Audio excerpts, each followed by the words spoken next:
Hello everybody, my name is InspirAspir and welcome back to part 5 of my Launchpad cover tutorial series.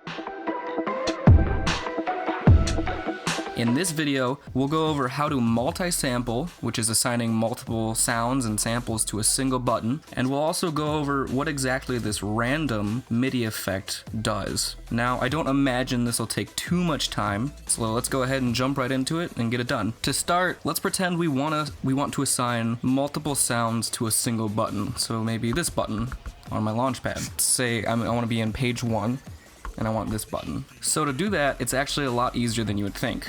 I would first go to my page 1, and then I would go to the button that I want. So if I'm in page 1, and I'm pressing the button that I want, and you can see down here that this button's lighting up, meaning this is the corresponding button that I want to assign my samples to. So now I'm going to go to the top left of Ableton and click under Instruments, and then drag in a new instrument rack into that sample button that I chose. What this does is it creates an entire rack of potential samples that we can drop in that can be assigned to just this button. So let's go to my stems that I covered in part 2, and let's find some sounds that I want to assign to that button. So I have this layer of bass, let's say for example, if I were to play it, you might not be able to hear much, but I promise that sound's coming through. I can hear it right now in my headphones. Let's say that I want this sound to play on this button, so let's cut it up like I would any other sound. And let's say I also want, I don't know, for example, this sound to play at the same time. All I would do is cut that up just like I would for any other sample. Maybe I also want to have this sound, this cymbal crash, maybe I want that to play at the same time. Again, I would split that up just like any other sample. Now, if that's all that I want, then I'm going to go back to my samples. Track, and all I'm going to do is drag in those samples into that instrument rack I created before. And then one thing I recommend doing is clicking this button to expand your instrument rack to see what samples you have included. And all I'm going to do is just drag in all of those samples. And now if I play this button, they all play, which is nice. So that's one really easy, basic way to get a bunch of sounds on one button. But now, I'm going to go over what's called multi-sampling, which is where you can play multiple sounds on a single button, but each time you press it, a different sample occurs. So let's say I want to do that on this button. I'm actually going to use the same exact concept. I'm going to drag in my instrument rack onto the given button. I'm going to expand the instrument rack, and I'm just going to drag in whatever samples that I want. So let's use these lead samples that I cut up in part 2, just for the sake of demonstration. And I'm just going to drag these into my instrument rack. Right now, if I were to press this button, I have a feeling it would sound very bad. That's because all of my samples are playing at the same time, which I don't want. So, to fix this, I'm going to go over to my MIDI effects and put in a random MIDI effect in front of my instrument rack. So I just clicked and dragged until that blue bar was to the left of the instrument rack. And so what this random MIDI effect is going to let us do, it's going to allow us to cycle through all of these samples. So I'm going to up this chance to 100%. I just clicked and dragged up. And then we want the number of choices to be however many samples we have. So it looks like we have 6 samples. So I'm going to change this number to 6. All I did was click and then type in the number. And then I'm going to change this mode to Alt. All I did was I clicked that button once, and that'll allow us to step through these one at a time in order. Next, I'm going to want to click on my first sample, and then click on my note, and then double click this green bar. That quote-unquote assigns this first sample to the first touch of this button. Then I'm going to press this button again, and you'll notice that this red bar moved one semitone to the right of the green bar that we had just drawn in. And that's because this random device is doing its work. So while holding this, I'm going to double click this second sample, and that assigns it to the second touch of the button. Then I'm going to press it again. Notice the red bar moved, and I'm just going to double click this third sample's green bar, and that assigns it to the third touch of the button. You can tell it's working when you can see these green bars. They're sort of slanting down, and that means that they're being assigned one after each other. So now if I press this again and repeat the process all the way down, then what happens is each time I press this button, a different sound will occur. Now, one problem that's already happening. One thing that just happened that you might have noticed is these have become out of tune, or their pitch is gone all wonky, because moving these green bars technically is moving its semitone up by 1. Think of this first sample as the bass, and then every subsequent sample after that is being moved up 1 semitone, and so its pitch is being shifted, which we don't want.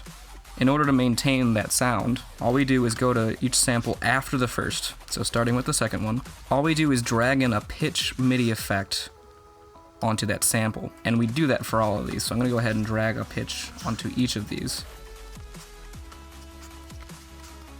Alright, so I just dragged a pitch MIDI effect onto every sample except for the first. The first doesn't need to be adjusted. But then, what you need to do is you need to counteract the semitones. And in order to do that, you would just adjust the pitch of your second sample down 1 semitone. And then for your third sample, you just knock that down 2 semitones. And your fourth would be down 3 semitones, and so on. So I just adjusted all of my samples, starting with my second. Each subsequent sample, you knock down 1 more semitone, and that balances each other out. So now, if I were to press this button,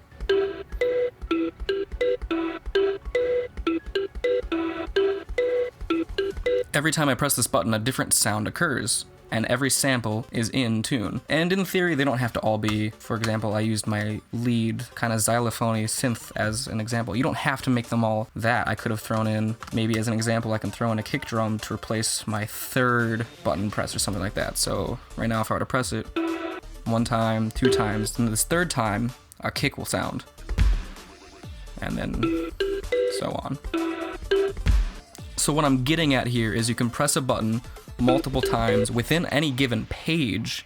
You can press it multiple times and have different sounds occur each time. And you can actually use the same concept for your lights MIDI track too, using this random effect. If you go to any light effect, let's say I want to go to page 3 and press, I don't know, this button. Okay, I go to page 3 in my MIDI lights effect, I create a new chain, I press this button, double click the green bar, so now it's only assigned to this button. If I were to put in another MIDI effect rack on just that button, and then put a random device in front of it, then I can cycle through multiple light effects for every time I press this button, if that makes any sense. So I'm going to expand this MIDI effect rack just so I can see it. I'm going to up this chance to 100%. I'm going to say, I don't know, 3 different light effects. Just for demonstration purposes, you can go up to 24, it looks like. I'm going to change this mode to alternate, and then I'm going to create 3 new chains. So I press this button, double click this green bar. I need to make 2 more.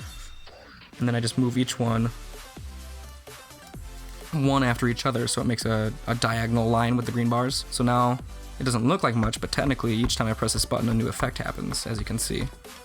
So then within each of these chains, I could then make whatever I want. So maybe maybe my first effect could just be a simple vertical bar. Maybe my second effect could be a pulsating effect like this. Maybe my third effect can just be a different color.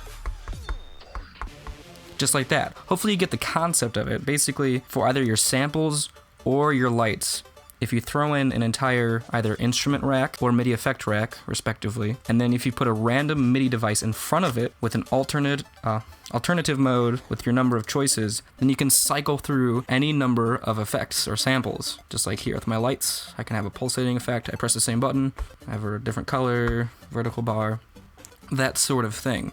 And this is all within one page. Of course, you can then do it in different pages too. So remember, like, this is my samples on page 1. I'm just pressing the same button, I'm not changing pages, and this can actually be pretty versatile. It can help you make some unique covers if you want to have all of your drop samples located on one page, but you want to save some space and use multiple buttons to have different sounds. This is very useful. So hopefully that helped you out, hopefully you understood what I was talking about. It's not too complicated. Once you get the hang of it, it's pretty much just the same concept over and over and over again. So I think that'll do it. In fact, I think that might wrap up this tutorial series. It's sort of tentative. I might do one more video. I might not. We'll see. For now, this might be the end. But anyways, thanks for watching. I really appreciate it. You know I do. And I'll see you all in the next video.